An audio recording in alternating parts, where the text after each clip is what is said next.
mentions Hegel's phenomenology of spirit, which is also complicated, but I'm not sure. But Hegel might have said you can dispense with it. The main thing is the science of logic. Plus, he has the encyclopedia, which Kenny also did not consider. And also Kenny, I mean, the last major works he says like 1971. I don't know if that's Theory of Justice or something. But what about, this is a 2010 book. You want to tell me there was nothing written in the last 50 years that was important in philosophy or science even, or engineering? Let alone, maybe you might have to think Star Trek, which is also philosophy. Well, I mean, Star Trek exists 50 years now. It's like, okay, so a fallacy of all major modern philosophers then is actual infinite is possible. Spinoza, Kant, Hegel 794, my dad, this is 794 proof of God. To be critique of Spinoza and Hegel, really they both accepted the concept of infinite.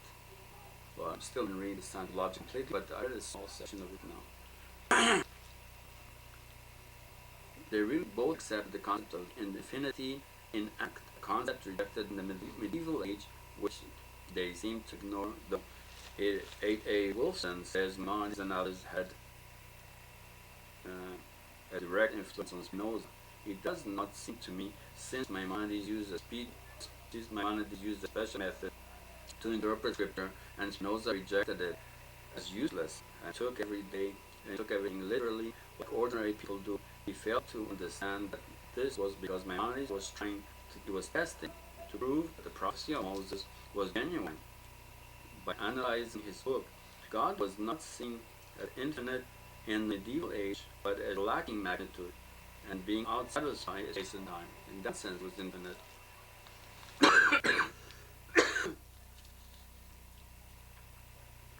Hegel, like Kant, considered an actual infinite as possible. Well, they didn't mention Aristotle's argument against it, or Averroes or others.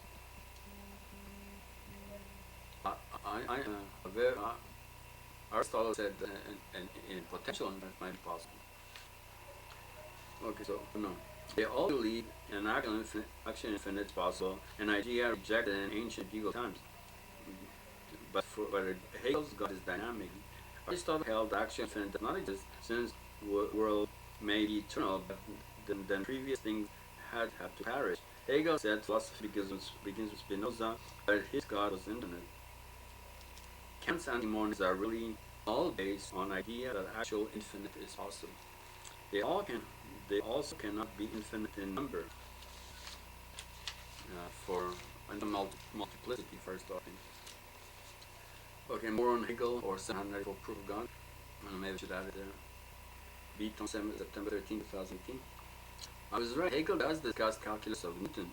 And he attacks the new math of science. It seems he even calls it contradictory. That's it. Applying operations of finite mathematics to infinite mathematics.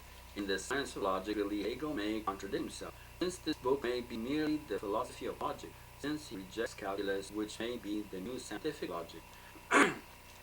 He criticizes scientific logic, it seems, and indeed he may even criticize the logic of Aristotle. Logistic logic, also which dominated logic for 2,000 years, from Aristotle to Kant, and he proposes instead a dialectical logic, since things in act and thought both display a dialectical movement, hence that is how you must discuss them or give proofs.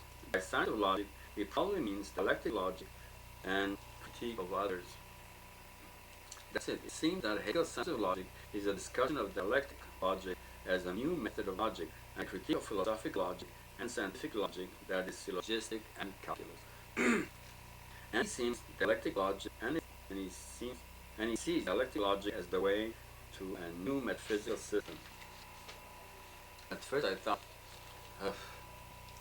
Hegel rejected metaphysics like Kant did, but no, he struggled because of that. Nobody was interested because of Kant, but he was, and he claims to think that he succeeded. September 13, 2018. Hegel's syllogism. Wait a minute, but Hegel says in the science of logic that syllogism is the complete positive notion. It is therefore rational. In the faculty of the understanding, the determinate notion is seen in isolation by abstraction is universal. In the faculty of reason, the determinate notions are posited as their totality and unity. Hegel concludes that the syllogism is rational, but furthermore, that everything rational is a syllogism. The syllogistic process was for a long time ascribed to the faculty of reason. Reason, or rational principles, and laws. Reason seems to syllogize, and reason is the source of laws and other eternal truths and absolute truths. Both formal side and the content of reason can be considered together. Reason must cognize its object, but also itself. Did Hegel accept Aristotle's syllogistic logic like Kant did? Surprise. Did Hegel only think that syllogistic reasoning should be used in a dialectical way? Hegel says that everything rational is syllogistic.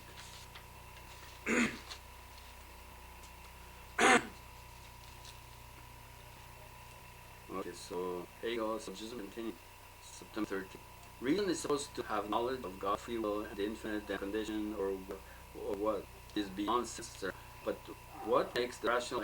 Hegel says that everything rational is a syllogism, because the definitive of these objects is their universality that is realized in the notion. That is determinate and truly possessive determinateness. It differentiates itself within itself, but is the unity of these fixed and determinate differences. This is the only way that reason rises above the finite condition, senses, and negativity is full of content. This negativity is full of content. Since it is the unity of the determinate extremes, so does Hegel accept the syllogistic logic of Aristotle or reject it. It seems like he accepts in a way.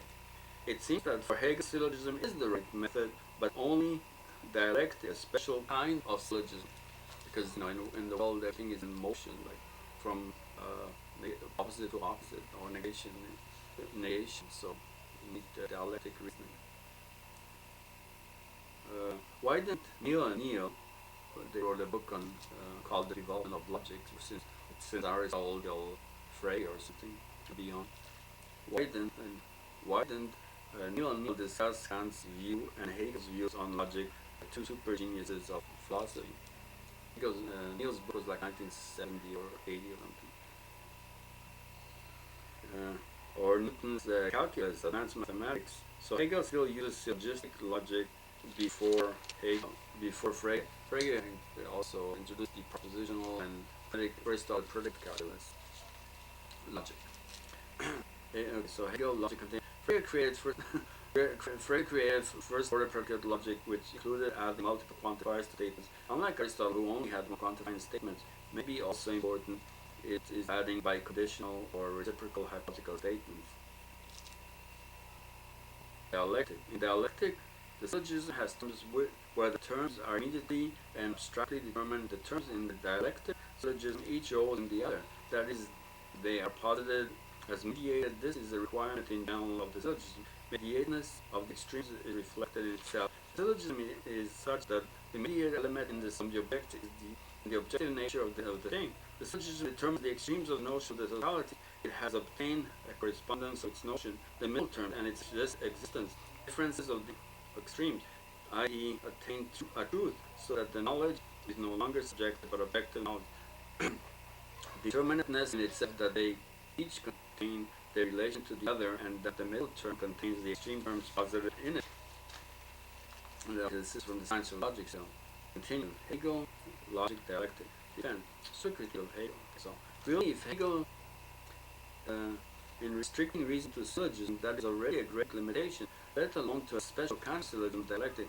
But maybe we miss the point. Newton or Leibniz extended mathematics to the infinite or infinitesimal in order to solve many problems in physics exactly, instead of by approximation, i.e. the calculus. Indeed, when calculus fails analytically, we use the approximation method instead. But maybe the extended algebra, the extended algebra to calculus, and Hegel extended the knowledge of finite things to the knowledge of infinite things, like the problem of God or of free will, etc. But the essential feature of the syllogism is the unity of the extreme and the middle term which unites them, and the ground which supports them. So defense and supercritique of Hegel. Hegel's logic is 2,000 years after Aristotle. Is Kant really the best on theory of free will? But Hegel's the best on theory of syllogistic logic. So dialectic, so maybe out of 794 proof of God, Hegel, dialectic, so continued, so number 13, continued logic. In dialectic, the terms each essentially shows in the other.